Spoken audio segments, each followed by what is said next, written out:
호세아서 1장 2절 말씀 함께 봉독하시겠습니다. 여호와께서 비로소 호세아로 말씀하시니라. 여호와께서 호세아에게 이르시되 너는 가서 음란한 아내를 취하여 음란한 자식들을 낳으라. 이 나라가 여호와를 떠나 크게 행음함이니라. 아멘. 기독교적 절기상 다음 주일은 부활주일이고 내일부터는 고난주간을 맞이하게 됩니다. 그래서 오늘은 호세아서를 통해서 당시 이스라엘을 향하신 하나님의 마음이 어떠했었는지를 되짚어보면서 동시에 현재 우리 교회들과 우리 그리스도인들을 바라보시는 우리 하나님의 마음이 어떠하시겠나를 생각하는 시간을 가져보고자 합니다. 우리를 향하신 하나님의 마음을 우리가 알 수만 있다면 아마도 우리의 삶은 많은 것들이 달라지지 않을까 하는 생각을 해봅니다. 우리는 우리 스스로 어떤 기준을 세우고 그 틀 안에서 모든 것을 판단하고 또 모든 것을 결정하려고 합니다. 신앙생활도 마찬가지로 내가 알고 있는 어떤 지식, 내가 생각하는 어떠한 기준, 내가 가지고 있는 어떠한 가치관 등을 밑바닥에 두고 그 위에 말씀을 쌓고자 합니다. 그래서 내 기준에 또 내 가치관에 말씀을 해석하려고 하고 말씀을 판단하려고 하고 또 그렇게 신앙생활을 하면서 나와 다른 신앙생활을 하고 있는 사람들을 자신들의 신앙생활로 자꾸 유도하는가 하면 그들을 우습게 여기거나 아예 잘못된 신앙이라고 정죄하기도 합니다. 저도 이 다른 문화권에서 생활을 하면서 내가 한국에서 행했던 습관적인 신앙생활에 대해서 많은 것들을 다시 되짚어보면서 다시 생각하게 됩니다. 한국에서는 그저 그것이 당연하다고 또 그렇게 해야 한다고 해왔던 거라고 그렇게 여겼던 많은 것들이 이곳의 현지인들과 교류를 하게 되면서 당연시 여겼던 그것들에 대해서 다시 한번 이것이 당연한 것인가, 정말로 말씀에 합당한 것을 우리가 해왔는가를 다시 한번 생각하게 되고 또 말씀으로 다시 되짚어 보게 되었다는 것입니다. 물론 아직까지 내가 해왔던 그 모든 것들이 이것은 틀렸다, 이것은 옳았다라고 어떤 결정을 내려진 것은 아닙니다. 그렇지만 혹시 내가 습관적으로 아무렇지도 않게 행하였던 그 일들이, 그리고 그 일들이 주님을 위한 일들이라고 그렇게 생각했던 나의 그 생각이 오히려 주님의 뜻에서 벗어난 일들을 행하면서도 불구하고 그것이 마치 주님을 위한 일이라 고집하면서 행한 것은 또 행하고 있는 것은 아닌지 다시 한번 뒤돌아보게 되었다는 것입니다. 오늘 본문의 호세아 선지자는 하나님의 뜻에 의해 음란한 고멜을 아내로 맞이하면서 이스라엘을 향하신 하나님의 마음이 어떠했는가를 직간접적으로 체험하게 됩니다. 선지자의 사명을 감당하는 이에게 음란한 여인이 아내가 된다는 것은 어찌 보면 참 치명적인 결함을 떠안게 되는 일이 될 수도 있습니다. 지금도 한 나라의 장관이나 국회의원이 되고자 할 때, 아니 작은 동네의 대표라도 출마하게 되어서 그 사람의 검증을 받는 그 자리에 서게 될 때 그 사람 개인의 가진 역량도 중요한 검증사항이 되지만 동시에 그에게 속한 가족들의 역량까지도 검증의 대상이 된다는 것입니다. 그래서 가족 누군가가 법에 저촉이 되는 일들을 행하였다든지 아니면 사회 통념상 위배되는 일들을 범해놓고는 그것을 숨겼었다는 것 등이 발각이 되면 그것을 제대로 관리 감독을 못한 사람이 어떻게 그 중요한 자리에 앉아서 그 일을 감당할 수 있겠는가 하는 지탄을 받게 되고 실제로 그렇게 자리에서 물러나거나 아니면 아예 후보에서도 스스로 물러나는 사람들이 있었다는 것입니다. 그런데 거룩해야 하고 경건한 삶을 살아야 하는 성직자에게 음란한 여인과의 혼인은 아무리 하나님의 뜻에 의한 것이라고는 하지만 호세아 개인에게는 크나큰 짐이요 결점이 될 수 있게 된다는 것입니다. 더불어 당시 호세아 선지자가 활동한 시대의 북이스라엘은 나라 전체 하나님을 향한 음란의 죄악이 가득한 때였습니다. 결국 그러한 죄로 인하여 하나님의 진노는 극에 도달하였고 이후 호세아를 통한 하나님의 말씀대로 북이스라엘은 아수르 제국에 의해 산산이 부서져 나라가 멸망을 당하고 백성들은 사방 곳곳에 포로의 신세로 뿔뿔이 흩어지는 그런 비극을 겪게 됩니다. 이러한 때 백성들에게 나가서 하나님을 향한 음란을 버리고 회개하여서 다시 하나님께로 돌아오라고 외치는 그의 말은 결국에 너나 잘해라. 지도 음란한 여자와 결혼했으면서 우리에게 무슨 그런 순결을 강조하고 지키라고 이야기를 하느냐라는 비아냥을 듣기에 딱 좋은 그런 상황이라는 것입니다. 그러나 호세아는 그런 모든 것을 다 뒤로 제쳐두고 하나님의 뜻에 순종하여서 고멜이라는 음부를 자신의 아내로 맞이하게 됩니다. 그리고 역시 하나님의 뜻에 순종하여서 그녀를 통해서 새 자녀를 얻게 되고, 새 자녀의 이름을 통해서 당시 북이스라엘을 향한 하나님의 마음을 깨닫게 되고, 더불어 이스라엘 민족을 향하신 하나님의 뜻도 알게 됩니다. 제가 호세아서를 읽으면서 이 호세아서는 마지막 때를 사는 우리에게 참 중요한 말씀이 된다는 것을 깨닫게 되었습니다. 그래서 나중에 따로 강의 시간을 가져서 이 호세아서의 세부적인 내용을 하나하나 자세하게 살펴보고자 합니다. 호세아 선지자는 호세아서 1장 1절에서 알 수 있듯이 시기적으로는 북이스라엘이 제2의 여로보암 왕에게 통치받던 시기에 활동을 시작하고, 남유다가 우시야, 요담, 아하스를 거쳐 히스기야 왕으로 이어지는 시기, 즉 북이스라엘이 아수르에게 멸망을 당하기 그까지 한 40여 년간을 선지자로 활동한 것으로 알려져 있습니다. 북이스라엘에 대해서 잠시 더 언급을 하자면, 북이스라엘은 솔로몬 왕 이후에 솔로몬의 범죄와 그의 아들 르호보암 왕의 실책으로 말미암아 에브라임 종족이었던 여로보암이 유다와 베냐민을 제외한 10개 지파를 규합하여 독립한 나라가 됩니다. 총 209년의 역사를 가지며 그 짧은 역사 속에 19대 왕을 포함하고 있을 정도로 왕의 교체가 빈번하였고, 그만큼 나라의 정치와 사회는 혼란하고 불안하였습니다. 그리고 초대 왕인 여로보암을 시작으로 하여서 거기에 기록 19명의 왕 모두가 다 하나님께 악을 행하는 왕들로 기록이 되어 전해지고 있다는 것입니다. 이스라엘의 초대 왕인 사울 왕처럼 하나님께 부름을 받아 세워져 하나님의 뜻을 행하는 예후 같은 왕도 있었지만, 결국 그도 후에 변질이 되어서 하나님께 악을 범하고 마는 그런 왕으로 기록이 되었다는 것입니다.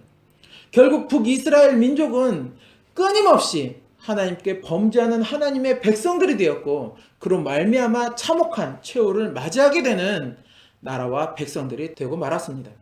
비록 호세아서에 등장하는 제2의 여로보암 왕 시대에는 영토 확장과 국방력 강화, 경제적인 안정이라는 북이스라엘 역사상 최고의 황금기를 이루는 시기를 맞이하기는 하지만, 결국 이것 역시도 이러한 번영이 사치와 타락으로 이어지면서 북이스라엘은 하나님을 향한 범죄함이 극에 달하게 되었고, 이후 여로보암 왕 후부터는 나라는 쇠락하는 길로 접어들게 됩니다.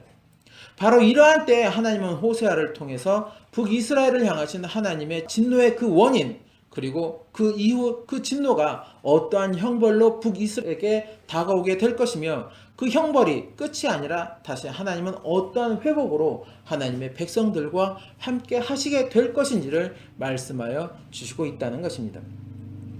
먼저 북이스라엘을 향하신 하나님의 진노의 원인을 호세아의 아내 고멜과 자녀들의 이름을 통하여 말씀하여 주시고 있습니다. 다른 사람들과 잠자리를 하고 또 그것으로 자신의 즐거움과 업을 삼으며 그것을 버리지 못하는 아내 고멜의 모습은 마치 경건해야 하고 거룩해야 하는 하나님의 자녀들이, 하나님의 백성들이 온전히 하나님만 바라보지 못하고 하나님만 의지하지 못하고 다른 우상을 섬기며 그 우상을 통해 자신들의 낙을 삼고 업을 삼으며 또 그것을 쫓기를 즐겨하는 음행을 범하였다는 것입니다. 이것은 결국 하나님을 향한 순결을 북이스라엘은 버렸다는 것입니다. 누군가에 의해 강제적으로 순결을 빼앗긴 것이 아니라 자신들 스스로가 그 순결을 버리고 음행을 즐겼다는 것입니다. 그리고 그들은 그들에게 베풀어 주신 그 모든 하나님의 은혜를 다른 우상을 섬기는데 모두 사용하였다는 것입니다. 하나님이 주신 곡식, 하나님이 주신 포도주와 기름, 그리고 은과 금 등등 하나님이 허락하시고 주신 그 모든 것들을 하나님을 위해서가 아닌 바알 우상을 섬기는 용도로 사용하였다는 것입니다. 그러면서 이들은 바알 우상이 내게 먹을 것을 주고 바알 우상이 내게 마실 물을 주며 내게 기름과 술들을 준다고 하였다는 것입니다. 이것은 정말 크나큰 배신 중에 배신이며 절대 용서가 안 되는 그러한 죄악인 것입니다. 바로 이러한 하나님을 향한 배신이 결국 북이스라엘을 향한 하나님의 진노의 원인이라는 것입니다. 그리고 호세아 선지자를 비롯하여 엘리야, 이사야, 에레미야 등등 당시 수많은 선지자들을 통해서 하나님은 그들을 깨우치셨지만 결국 북이스라엘은 그 모든 하나님의 권고를 무시하였고 외면하였다는 것입니다. 그리고 이제 북이스라엘을 향하신 하나님의 형벌입니다. 하나님은 고멜에게서 얻은 세 자녀의 이름을 통하여 하나님의 진노가 어떻게 임하게 될 것인지를 말씀하여 주셨습니다. 첫째 아들 이스르엘입니다. 이스르엘은 당시 나봇의 포도원이 있었던 골짜기의 이름이기도 합니다. 당시 아합 왕은 이 나봇의 포도원을 자신이 취하기를 원하였지만 나봇은 그것을 허락하지 않았고 결국 이세벨의 음모로 인하여 나봇이 억울한 죽음을 당하고 이 포도원은 아합에게로 돌아가게 되지만 하나님의 진노가 임하게 되는 땅이 되고 맙니다. 이후 바로 이곳에서 아합의 뒤를 이어 왕이 되는 예후는 아합의 아내 이세벨과 그의 700명의 아합의 아들들을 모두 죽여버립니다. 그리고 이와 같이 머지않아 북이스라엘도 아수르에 의해서 멸망을 당하게 될 것을 말씀하여 주시고 있습니다. 그리고 둘째 딸 로루하마입니다. 이 딸 로루하마의 의미는 내가 다시는 이스라엘 족속을 긍휼히 여겨서 사하지 않을 것임이라는 것입니다. 무슨 말씀입니까? 이스라엘의 역사는 출애굽부터 계속해서 하나님의 은혜와 진노를 번갈아 가면서 체험하게 되는 역사였습니다. 자신들에게 어려움이 닥치면 지도자를 원망하고 하나님을 원망하였고 그렇게 하나님의 진노를 받게 되어서 어려움에 처해지게 되면 다시 또 회개하고 하나님을 찾음으로 하나님은 그들에게 은혜를 더하시어 진노를 거두어 주시고 다시 하나님의 보호와 긍휼을 그들에게 허락하셨습니다.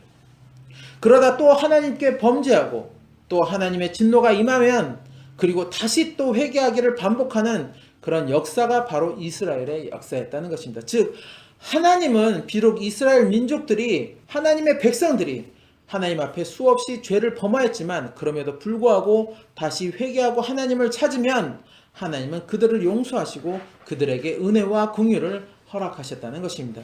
그런데 이제는 그렇게 안 하시겠다는 것입니다.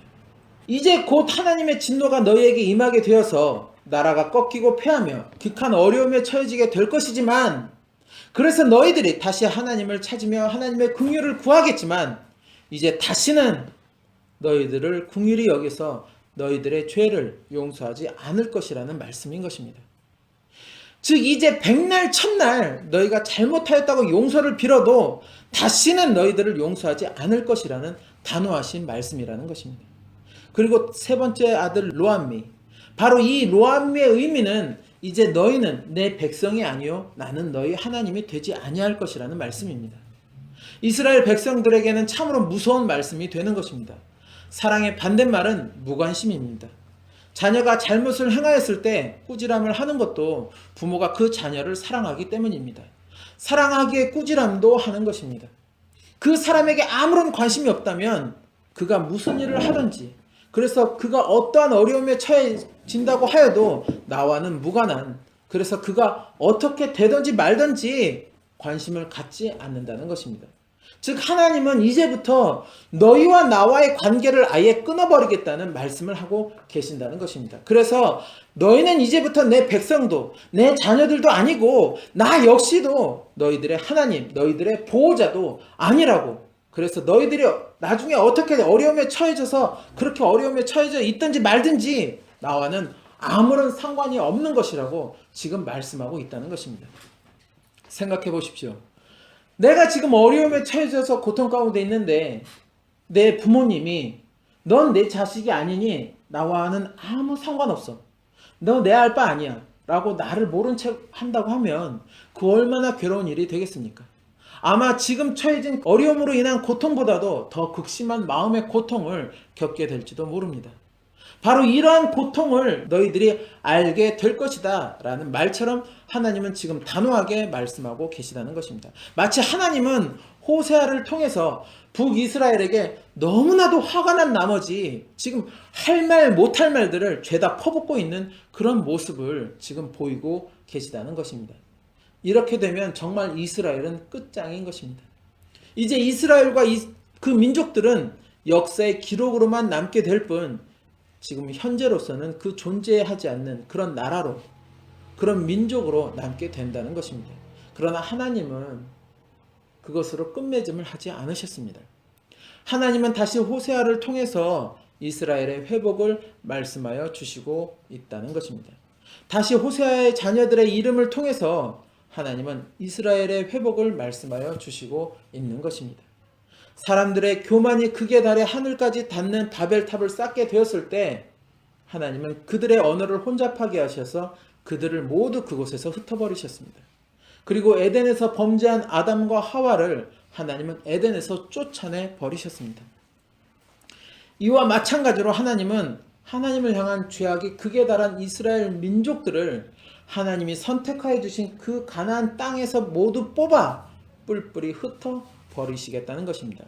그러나 결코 이스라엘 자손의 수가 줄거나 없어지지 않을 것이며, 아니 오히려 바닷가의 모래와 같이 측량할 수 없을 만큼 그렇게 많아지게 될 것이며, 훗날 그들이 유다의 자손들과 함께 다시 모여 하나님께로 나오게 되고 하나님은 그들에게 너희는 다시 살아계신 하나님의 자녀가 될 것임을 말씀하여 주셨다는 것입니다. 하나님은 범죄한 그들을 완전히 발가벗겨서 그리고 가장 연약한 모습으로 너희들 스스로 너희 자신이 지금 어떠한 모습들을 하고 어떻게 하나님께 범죄하고 있는지를 깨닫게 하시겠다는 것입니다. 그리고 므낫세가 그러하였던 것처럼 그들 스스로 하나님께 얼마나 큰 죄를 내가 범하고 우리가 범하고 있었는지를 깨닫게 하시겠다는 것입니다. 그리고 그렇게 이제 다시 초심으로 돌아와 하나님을 찾는 그들과의 관계를 하나님은 회복시켜 주시겠다는 것입니다. 그리고 이 땅에 하나님의 독생자 예수 그리스도가 오셨습니다. 그리고 예수님의 십자가 죽음을 통해서 이 단절되었던 하나님과의 관계가 다시 회복이 되었습니다.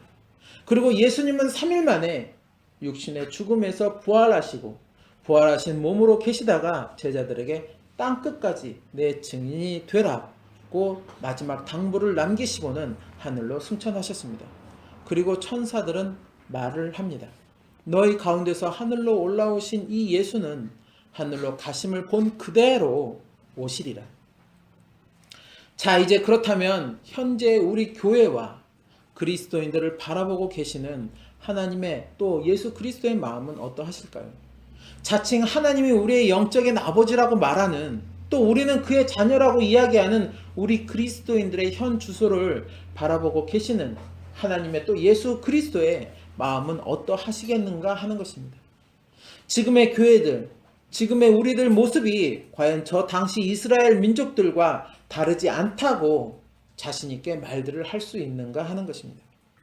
우리는 교회를 다니고 하나님을 향해 예배를 드리며 찬양을 드리고 헌신을 하니 바알을 숭배하는 저들과는 다르다고, 우리는 우상을 숭배하지 않는다고 단언할 수 있는가 하는 것입니다. 예수님은 우리에게 한 사람이 두 주인을 섬기지 못할 것이라고 분명하게 말씀하여 주셨습니다. 그것은 하나를 사랑하면 다른 하나에 소홀해지기 때문이며, 그러한 이유로 인하여 하나님과 재물을 겸하여 섬기지 못한다고 아주 분명하게 예수님은 말씀하여 주시고 있다는 것입니다. 그렇다면 오늘날 우리의 모습은 어떠합니까? 분명 두 주인을 섬길 수 없다고 분명하게 예수님은 말씀하셨는데도 우리는 그것이 가능하다고, 하나님도 열심히 섬길 수 있고 또 세상적인 나의 욕심도 다 채우며 살 수 있다고, 우리에게는 그것이 가능하다고 스스로에게 최면을 걸어가면서 신앙생활을 하고 있는 것은 아닌가 하는 것입니다. 바로 지금의 모습들이 바로 그렇게 보인다는 것입니다. 그렇게 마음이 맞는 사람들끼리 모여서 교회를 이루고 또 교회 생활을 하며 그러한 것들을 가르치고 또 배우고, 그래서 그것이 마치 말씀의 진리라고 믿고 있는 우리들의 교회이고 우리들의 현 주소 아닌가 하는 생각을 갖게 된다는 것입니다. 바알을 숭배하지 않는다고, 또 기타 불교나 다른 종교의 신들을 내가 섬기지 않는다고 그것만이 우상 숭배를 하는 것은 아닌 것입니다.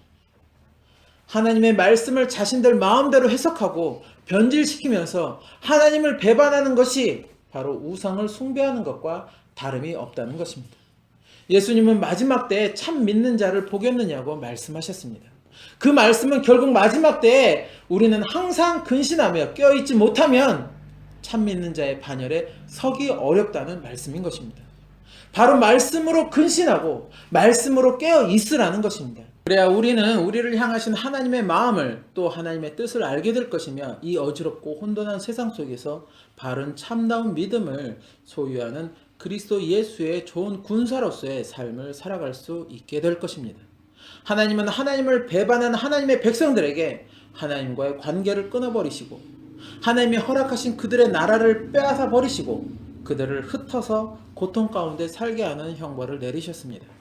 그러나 그것으로 끝맺음을 하지 아니하시고 이후에 긴 세대를 거쳐 그들의 자손들을 남겨두시고 결국 하나님의 독생자 예수 그리스도를 이 땅에 보내시어 십자가에서 이 인간들의 죄를 대신하게 하시고 다시 하나님과의 관계 회복을 허락하여 주셨습니다.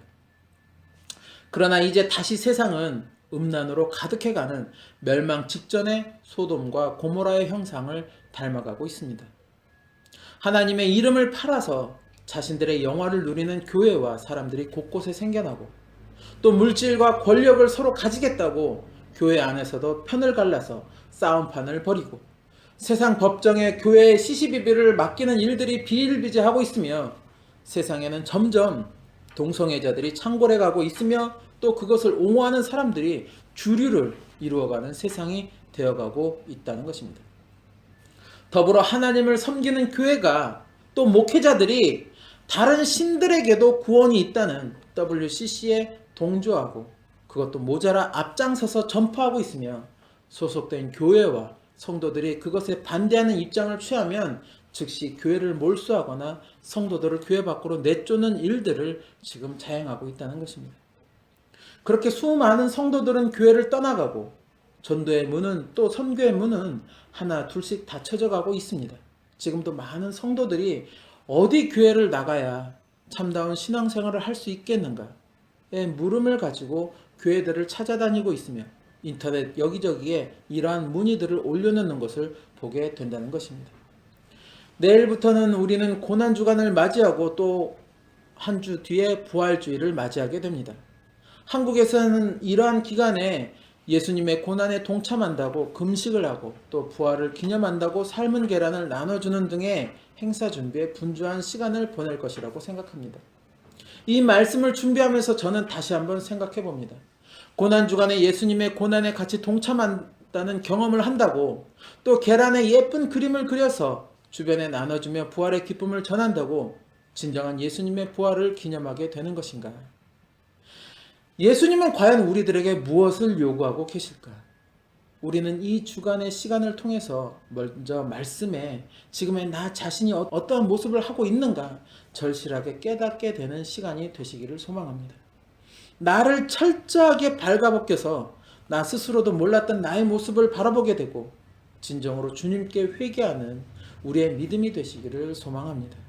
이 땅에 예수님이 오시는 그날 이 땅은 이미 하나님의 불심판에 놓여진 형국이 될 것이며 우리는 하나님의 심판대 앞에 서게 되는 날을 맞이하게 될 것입니다. 그러므로 우리는 예수님의 고난과 부활을 기념함과 동시에 하나님 앞에 서게 되는 그때의 우리의 모습은 과연 어떠한 모습일까를 진지하게 생각해보는 저와 여러분이 되시기를 소망합니다. 그리고 끝까지 참다운 하나님의 백성으로서 또 그리스도 예수의 좋은 군사로서의 자리매김을 하는 저와 여러분의 삶이 되시기를 예수님의 이름으로 축원합니다.